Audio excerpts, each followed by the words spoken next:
एक राजा के 3 राजकुमार थे। 2 बेटों की शादी हो चुकी थी। सबसे छोटा राजकुमार बहुत नखरे वाला था। उसकी अभी शादी नहीं हुई थी। वह घर के कामों में हमेशा कमियां ही ढूंढा करता था। ये कैसा खाना बना है, ना नमक है ना कोई स्वाद। एक दिन उसकी एक भाभी ने चिढ़कर मजाक में कहा, दूसरे के किए हुए काम में तुम इतने नखरे दिखाते हो, ऐसा लगता है बेलों वाली रानी ही ब्याह कर ले आओगे। वो ही तुम्हारे सारे काम ठीक से करेगी। ठीक है, आज मैं उसी की खोज में जाता हूँ। राजकुमार घोड़े पर सवार होकर बेलों वाली रानी की खोज में निकल गया। जंगल पार करके बहुत दूर निकल गया। तभी उसे वहाँ एक आश्रम दिखा। फाटक खोलकर वो अंदर गया। उसने देखा एक साधु जिनके चेहरे पर अद्भुत तेज था, ध्यान लगाकर बैठे थे। काफी देर तक उनकी प्रतीक्षा करने पर वो साधु नहीं उठे। बाहर आया, आसपास के लोगों से मालूम हुआ, ये साधु बहुत ही सिद्ध पुरुष हैं। 6 महीने तक ध्यान लगाते हैं और 6 महीने जागृत अवस्था में रहते हैं। अब मैं यहीं रहूंगा और इन महात्मा जी के दर्शन करके ही जाऊंगा। उनके ध्यान से उठने की प्रतीक्षा करूंगा। अपना समय बिताने के लिए आश्रम की साफ सफाई करूंगा। पेड़ पौधों की देखभाल भी करूंगा। उसने अपने घोड़ों को वहीं बांध दिया और वो अब रोज पेड़ पौधों में पानी डालता, नए नए पौधे लगाता। कुछ दिनों में आश्रम फल फूल से लद गया। चारों तरफ पक्षी कलरव करने लगे। बहुत दिनों बाद साधु का ध्यान खत्म हुआ। अपने आश्रम का इतना व्यवस्थित और अद्भुत रूप देखकर साधु ने कहा, भाई, जो भी है सामने आओ। मैं तुमसे बहुत प्रसन्न हूँ। जो वरदान मांगोगे वो मिलेगा। राजकुमार बाहर आया। वो डर के मारे एक कोने में बैठा था। उसने साधु को प्रणाम किया। प्रभु, मुझे आप ही इस समस्या का समाधान बता सकते हैं। तुमने मुझे बहुत प्रसन्नता दी है, वरना जब भी मैं ध्यान मग्न होता था मेरे पेड़ पौधे बेचारे सूख जाते थे। बोलो, तुम्हें क्या चाहिए? प्रभु, बेलों वाली रानी कहाँ मिलेगी? उस रानी को पाने का उपाय तो बहुत कठिन है, पर मैं तुम्हें वचन दे चुका हूँ। इसीलिए बेलों वाली रानी को छुड़ाने का उपाय मैं तुम्हें बताता हूँ। बहुत सावधानी से जाना होगा। तुम्हें मैं तोता बना देता हूँ। तुम सीधे चले जाओ। वहाँ तुम्हें एक बगीचा दिखेगा। बगीचे में परियां नाच गाने में व्यस्त होंगी। वहाँ एक बेल का पेड़ होगा। उस पेड़ की सबसे ऊपरी डाल पर जो बेल लगा होगा उसे तोड़ लेना और कहीं भी रुकना मत। पीछे से कोई कितना भी आवाज लगाए पीछे मुड़कर मत देखना। राजकुमार बहुत खुश हुआ। साधु ने उसे एक तोता बना दिया। वह उड़ान भरकर सीधा बगीचे में बेल के पेड़ पर पहुंच गया। वहां उसने देखा कि खूबसूरत परियां नृत्य और संगीत में व्यस्त थीं। वहां रखे स्वादिष्ट पकवानों की खुशबू से उसे भी भूख लग गई, पर वहां रुका नहीं। सबसे ऊपरी डाल पर लगे बेल को तोड़कर वापस आने लगा। तभी उसे अपने पीछे शोर सुनाई पड़ा, चोर चोर पकड़ो, जाने न पाए। परियों का पूरा झुंड उसके पीछे आ रहा था। डर के मारे जैसे ही उसने पीछे देखा, वो धड़ाम से नीचे गिर गया और जलकर भस्म हो गया। उसको गए बहुत देर हो गई। लगता है कुछ गड़बड़ है, वरना अब तक उसे आ जाना चाहिए था। चलकर देखता हूँ। जब साधु वहाँ पहुँचे, उन्हें सब समझ आ गया। उन्होंने अपने कमंडल से जल निकाला। उस तोते की राख पर छिड़कते ही वो राजकुमार उठ गया। उसने साधु के चरण पकड़ लिए। महाराज, एक मौका और दे दीजिए। अब की बार कोई गलती नहीं होगी। परियों के झुंड को अपने पीछे आता देखकर मैं बहुत डर गया था। चलो, तुम्हें एक आखिरी मौका देता हूँ। अब की बार मैं तुम्हें कौवा बनाता हूँ। अब की बार कौवा काँव काँव करता हुआ जाकर बेल के पेड़ के ऊपर वाले बेल को तोड़कर चल दिया। परियां शोर मचाती रहीं, लेकिन वो पीछे नहीं मुड़ा, अपने घर की तरफ चला गया। घर के बिल्कुल नजदीक पहुंच गया। तभी देखो तो सही, इस बेल में क्या है? वो जैसे ही तालाब के किनारे आकर धरती पर बैठा, तुरंत अपने राजकुमार रूप में वापस आ गया। बेल के तोड़ते ही अरे, ये क्या है? वहाँ तुरंत एक सुंदर राजकुमारी प्रकट हुई, जो सुंदर वस्त्र और आभूषणों से सुसज्जित थी। राजकुमार उसे देखता रह गया। साधु महाराज, आपका बहुत बहुत धन्यवाद। अब इनके लिए कुछ खाने पीने का सामान लेकर आता हूँ। रानी, आप इसी तालाब के पास थोड़ी देर बैठिए, मैं अभी आया, कहीं जाइएगा नहीं। राजकुमार के जाते ही एक बहुत चालाक औरत तालाब के पास आई। उस राजकुमारी के गहने और कपड़े देखकर उसे लालच आ गया।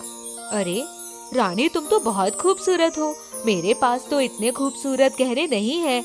ऐसा करते हैं, थोड़ी देर के लिए अपने वस्त्र और आभूषण मुझे दे दो और तुम मेरे पहन लो। रानी को उस पर दया आई, उसने वैसा ही किया। जब उसने रानी के वस्त्र आभूषण पहन लिए तो आओ इस तालाब में झांक कर देखते हैं मैं कैसी लग रही हूँ। रानी जैसे ही तालाब के पास गई, उस औरत ने उसे तालाब में धकेल दिया और चुपचाप घूंघट निकालकर बैठ गई। राजकुमार जब वापस आए तो रानी, आओ कुछ जलपान ग्रहण कर लो, फिर चलेंगे। राजकुमार रानी को बहुत प्रेम पूर्वक अपने घर ले गया। उसके आने से घर में सभी खुश हुए। भाभियों ने जब उसका चेहरा देखा, ये कैसी बेलों की रानी है, परियों का एक अंश भी नहीं है इसमें तो। राजकुमार ने सुना तो बहुत दुखी हुआ, पर वो औरत अपना हक जमाकर बैठ गई। कुछ ही समय के बाद पूरे नगर में शोर मच गया। महल से कुछ दूरी पर तालाब में एक बहुत सुंदर कमल का फूल खिला है, पर जब भी कोई उसे तोड़ने जाता है वो पता नहीं कहाँ अदृश्य हो जाता है। राजकुमार ने भी सुना, भागे हुए गए। उन्होंने जैसे ही फूल तोड़ने के लिए हाथ बढ़ाया, कमल उनके हाथ में आ गया। राजकुमार ने घर लौटकर अपनी पत्नी से सारी बात बताई। वो चालाक औरत सब समझ गई। राजकुमार जब सो गया तो उसने कमल का फूल नोचकर खिड़की के पीछे फेंक दिया। वो कमल का फूल बिल्ली बन गया। दूसरे दिन एक काली बिल्ली आई। राजकुमार, आपके साथ धोखा हुआ है, वो बेलों वाली रानी नहीं है। बहरूपिया रानी ने सुन लिया। उसको लगा कि उसकी पोल खुल जाएगी। दूसरे दिन ही उसने बिल्ली को मरवाकर पीछे फेंकवा दिया। तीसरे दिन ही उस जगह एक मंदिर बन गया। रात के 12 बजे थे। राजकुमार एक दिन अपने कमरे में खिड़की के पास उदास बैठा था। तभी उसने देखा कि मंदिर में से एक बहुत खूबसूरत लड़की निकलकर पेड़ों में पानी डाल रही थी, जिसकी कदकाठी बिल्कुल बेलों वाली रानी जैसी थी। राजकुमार भागते हुए गया। तुम कौन हो? यहाँ क्या कर रही हो? मुझको इस धरती पर जो लेकर आया वो किसी और के मोह जाल में फंसा हुआ है। तुम कहना क्या चाहती हो? मैं बेलों की रानी हूँ। रानी, तुम अभी महल चलो। उसने अपना हाथ छुड़ाकर कहा। जब तक तुम्हारे घर में वो धोखेबाज औरत रहेगी मैं कैसे जा सकती हूँ। तुम्हें तब भी समझ नहीं आया जब कमल का फूल सिर्फ तुम्हारे हाथ से टूटा। तुम्हें तब भी समझ नहीं आया जब बिल्ली ने तुम्हें बताया। मैं अभी उस बहरूपिया औरत को देश निकाला दे दूंगा, पर तुम्हें मेरे साथ चलना होगा। रानी को देखते ही ये है असली बेलों वाली रानी, पर वो कौन थी? बेलों वाली रानी ने सबको सारी बातें बताई। राजकुमार ने उस बहरूपिया औरत को पूरे राज्य के सामने देश निकाला दे दिया। राजकुमार का विवाह धूमधाम से बेलों वाली रानी के साथ कर दिया गया। मजाक में कही गई बात को आपने सच करके दिखाया। सब खुशी खुशी रहने लगे। विक्रम बत्रा की वीरता की कहानी। अपनी मातृभूमि के लिए तन मन धन से आहुति देने के लिए सदैव तैयार रहने वाले परम वीरों के बीच एक नाम विक्रम बत्रा का भी उभरकर सामने आता है, जिनके लिए हम भारतवासी का हृदय गर्व से भर जाता है। भारतवर्ष के हिमाचल प्रदेश में स्थित पालमपुर नामक गांव में 9 सितंबर 1974 को जब श्री जी.एल. बत्रा के घर 2 जुड़वा बालकों का जन्म हुआ तो बधाइयों का तांता लग गया। इससे पहले उनकी 2 बेटियां थीं। 2 बेटे पाकर पिता खुशी से फूले नहीं समा रहे थे। माता कमल कांता की खुशी का भी ठिकाना नहीं था। बड़े ही प्यार से दोनों बच्चों का नाम क्रम से लव और कुश रखा गया। लव का नाम विक्रम और कुश का नाम विशाल रखा गया। उन्हें डीएवी स्कूल में दाखिला मिल गया। देखो मेरे प्यारे बच्चों, यहाँ तुम्हें मन लगाकर पढ़ना है, जीवन की शिक्षा भी लेनी है।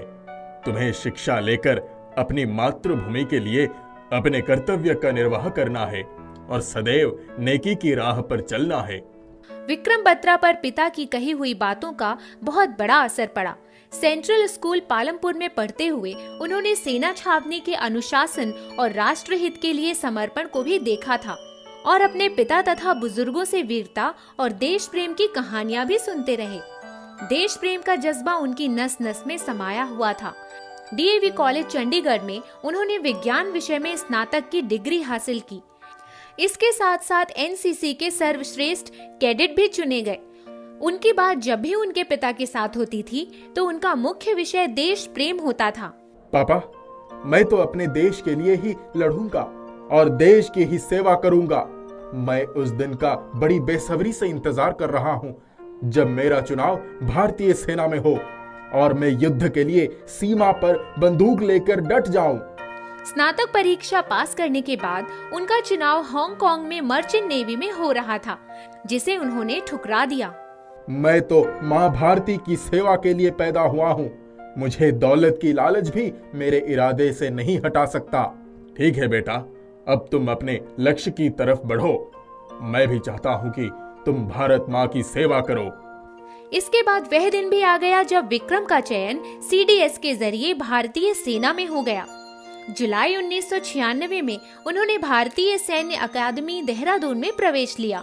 दिसंबर 1997 में प्रशिक्षण समाप्त होने पर उन्हें 6 दिसंबर 1997 को जम्मू के सोपोर नामक स्थान पर सेना की 13 जम्मू कश्मीर राइफल्स में लेफ्टिनेंट के पद पर नियुक्ति मिली। उन्होंने 1999 में कमांडो ट्रेनिंग के साथ कई प्रशिक्षण भी लिए। जून 1999 में भारत और पाकिस्तान के बीच कारगिल का युद्ध प्रारंभ हो गया। जमीन से हजारों फीट ऊंचाई पर स्थित पहाड़ियों पर भयंकर कड़ाके की ठंड पड़ती थी। वहां जाकर अपने आप को सुरक्षित रखते हुए दुश्मन से लड़ना एक टेढ़ी खीर थी। उन्हें कुछ लोगों ने राय दी कि वे अभी ये कारगिल युद्ध में शरीक होने के बारे में न सोचें। इतनी ऊंचाई पर जाकर लड़ना बहुत मुश्किल काम है। विक्रम के इरादे तो अडिग थे। जब कर लिया हो इरादा ऊंची उड़ान का, कद देखना फिजूल है अब आसमान का। 1 जून 1999 को विक्रम अपनी टुकड़ी के साथ कारगिल युद्ध के लिए रवाना हो गए। हम्प व राकी नाब स्थानों को जीतने के बाद विक्रम को कैप्टन के पद पर पदोन्नति मिल गई। वीर जवानों, अब वो समय आ गया है कि हम अपनी मातृभूमि के लिए अपनी जान की बाजी लगाने के लिए तैयार हो जाएं। करो कुछ ऐसा कि तुम पर हर एक की निगाह रहे। लड़ो कुछ इस तरह दुश्मन भी वाह वाह कहे। मैं जानता हूं कि हमें दोहरी लड़ाई लड़नी है। अब आप सब सोचेंगे दोहरी लड़ाई कैसे? तो सुनिए, पहली लड़ाई यहाँ के भयानक शरीर को सुन्न कर देने वाले मौसम से है और दूसरी लड़ाई दुश्मन से है। दूसरे दिन बत्रा की टुकड़ी श्रीनगर लेह मार्ग के ठीक ऊपर सबसे महत्वपूर्ण 5140 चोटी को पाक सेना से मुक्त करवाने के लिए आगे बढ़ गई। कैप्टन बत्रा अपनी कंपनी के साथ पूर्व दिशा की ओर बढ़ने लगे और शत्रु से लोहा लेने के लिए भीतर तक पहुंच गए। साथियों, तैयार हो जाओ, अपनी अपनी पोजीशन ले लो, आक्रमण! इनकी टुकड़ी की बंदूकें गरजने लगी। दुश्मन भी दहलने लगा। सबसे आगे कैप्टन बत्रा ही थे। आमने सामने की बड़ी लड़ाई में दुश्मन के 4 सिपाही ढेर हो गए। दुश्मन की तरफ से भी वार हो रहा था। भारत के वीर बांकुरे कहाँ पीछे रहने वाले थे। वह सब ईंट का जवाब पत्थर से दे रहे थे। साथियों, हमारे अंदर वीरता और साहस की गर्मी का संचार हो रहा है। यहाँ ना तो ठंड हमारा कुछ बिगाड़ पाएगी और ना ही दुश्मन। हाँ सर, हमारे हौसले लाजवाब हो रहे हैं। हम सब अपने मिशन में कामयाब हो रहे हैं। हम गोलियों से खेलने के लिए पैदा हुए हैं। अब तो दुश्मन भी हमें खून की होली खेलने के लिए मजबूर कर रहा है। आगे बढ़ो, जीत पक्की है।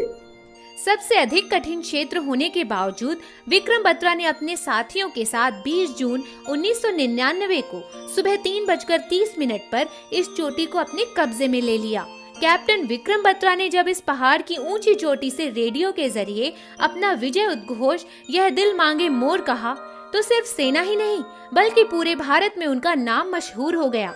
उन्होंने विजय घोष के साथ तिरंगा फहरा दिया। कैप्टन बत्रा को उसी समय कारगिल का शेर की उपाधि मिल गई।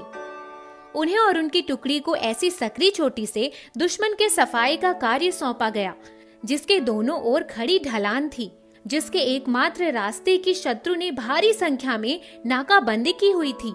यह बड़ी कठिन लड़ाई थी। विक्रम ने अपने साथियों को फिर से ललकारा। साथियों, कठिन मिशन है पर असंभव नहीं। दुश्मन के दांत खट्टे करना है। आगे बढ़ो। इस मिशन को पूरा करने के लिए कैप्टन विक्रम बत्रा ने एक सकरीले पठार के पास से शत्रु ठिकाना पर आक्रमण करने का विचार किया। दोनों तरफ से बंदूकें गरजने लगी। कई दुश्मन ढेर हो गए। हमारे भी कुछ सैनिक घायल हो गए। 2 गोली विक्रम को भी लग गई। गंभीर जख्म लग जाने के बावजूद भी वो रेंगते हुए शत्रु की ओर बढ़ गए और ग्रेनेड फेंकने लगे। ग्रेनेड के सही निशाने पर लगने के बाद शत्रु का सफाया हुआ। कैप्टन विक्रम बत्रा ने जान की परवाह न करते हुए अपने साथियों के साथ, जिसमें लेफ्टिनेंट अनुज नैयर भी शामिल थे, कई पाकिस्तानी सैनिकों को मौत के घाट उतारा। विजय भी प्राप्त की, किंतु जख्मों के कारण ये परमवीर अफसर वीर गति को प्राप्त हो गए। उनके इस असाधारण नेतृत्व से प्रेरणा पाकर उनके सभी साथी जवान प्रतिशोध लेने के लिए शत्रु पर शेर की तरह टूट पड़े और शत्रु का पूरी तरह से सफाया करते हुए पॉइंट 4875 पर कब्जा कर लिया। महावीर कैप्टन विक्रम बत्रा ने मिशन पर जाने से पहले एक घोषणा की। उन्होंने कहा था, या तो बर्फीली चोटी पर तिरंगा लहराकर आऊंगा, नहीं तो उसी तिरंगे से लिपट कर आऊंगा, पर आऊंगा जरूर, मेरा इंतजार करना। कारगिल के शेर कैप्टन विक्रम बत्रा ने अपनी जान की बाजी लगाते हुए विजय पताका लहराया और अपनी भारत माँ की रक्षा के लिए शहीद हो गए। उनके इस अदम्य साहस, वीरता और उत्कृष्ट प्रदर्शन के कारण मरणोपरांत उन्हें परमवीर चक्र से सम्मानित किया गया। इस तरह परमवीर विक्रम बत्रा सदा के लिए अमर हो गए।